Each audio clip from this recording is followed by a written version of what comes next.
Today, I'll ask you some questions. We don't know where the answers to these questions can be found. However, many random questions are swirling around. Amidst the flood of posts and content on social media, we are all skeptical about which information is accurate and which is false. As soon as an incident occurs, we all become experts on social media, which leads to more confusion. Today's episode of Search of Mystery revolves around those questions. Questions that usually don't have answers. Such incidents happen one after another because the answers are not found. What exactly happened in Dhaka on that day? Was that an accident or something else? What you'll see after scouring the news all day is something like this. At 1:06 p.m., a training aircraft named Chengdu FT-7BGI took off from the Air Force's AK Khandker base. Shortly after takeoff, a mechanical fault occurred. The pilot, Flight Lieutenant Towkir Islam, desperately tried to land in an empty area, avoiding populated areas. But the plane crashed into Milestone School and College. According to available information, at least 27 people died in the accident, including the pilot and school students. About 170 people were injured. Eyewitnesses reported that the sound of the explosion was like an earthquake. Let's take a look at the accident site on the map. The fighter jet started its journey from here. The time on the clock was 1:06 p.m. Shortly after takeoff, the aircraft developed a mechanical fault. The pilot must have tried a lot. According to ISP sources, after it was confirmed that the plane would crash, he tried to land in an area with no settlements, but he couldn't. Moments before the plane crashed, the pilot ejected himself as a last resort. The plane turned the building of Milestone School and College into ruins. In an instant, the chirping of birds turned into cries of agony. Flower-like lives were charred. What is the likely cause of the accident? Mechanical failure? The Air Force said it was a technical issue.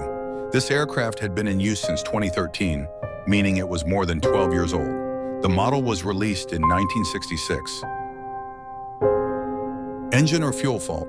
There have been previous records of similar plane crashes. In 2018, an F-7 jet crashed and caught fire. Maintenance issues. It takes a lot of care to maintain these types of warplanes, but questions have been raised about whether adequate maintenance is being carried out. Pilot's condition.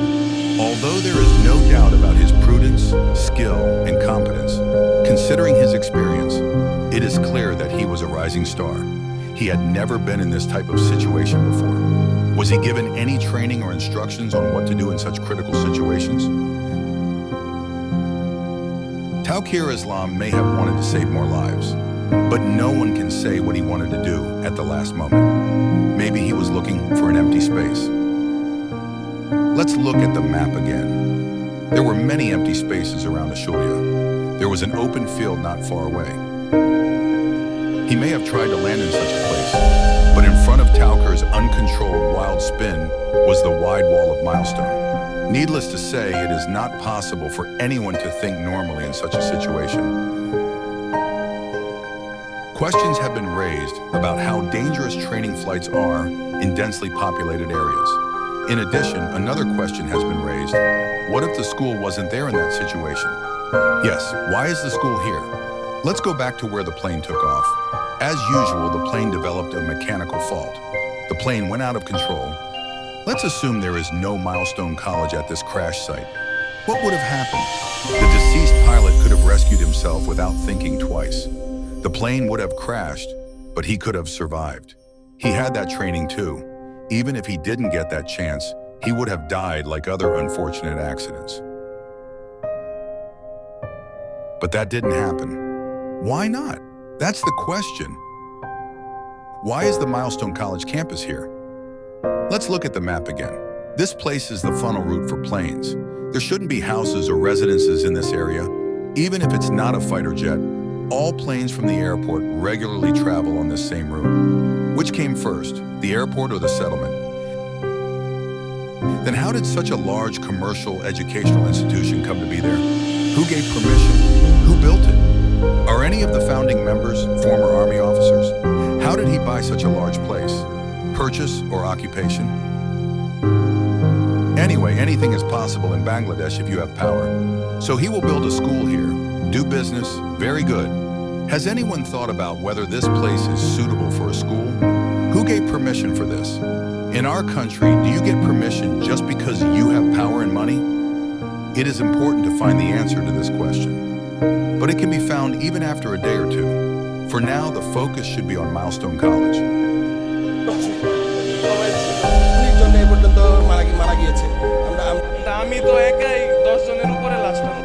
Because there is only one reason. In Bangladesh, when such incidents happen, bodies disappear. There was suspicion before, and that suspicion has not been removed. The changed government has not been able to remove that suspicion.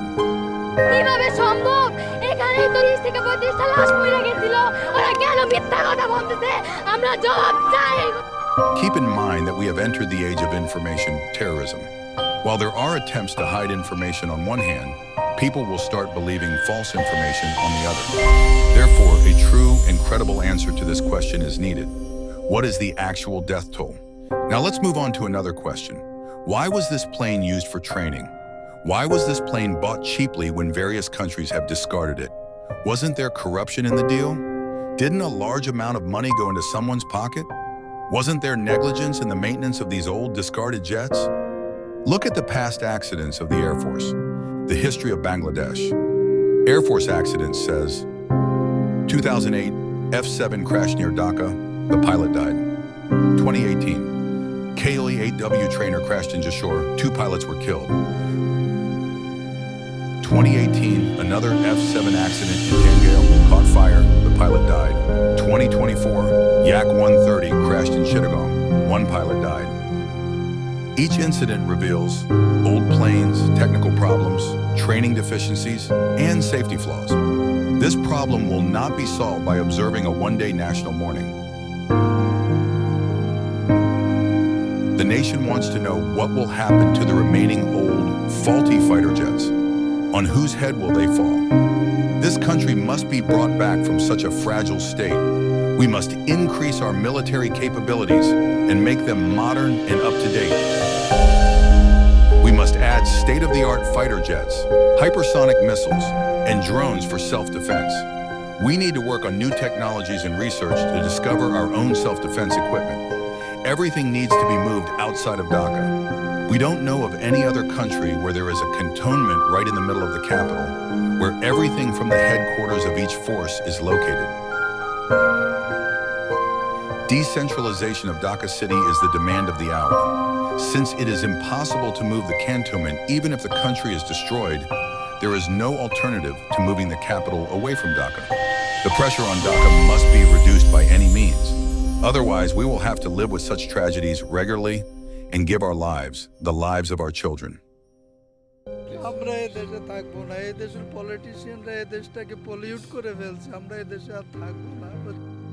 I will conclude with an example from the movie Sully starring Tom Hanks.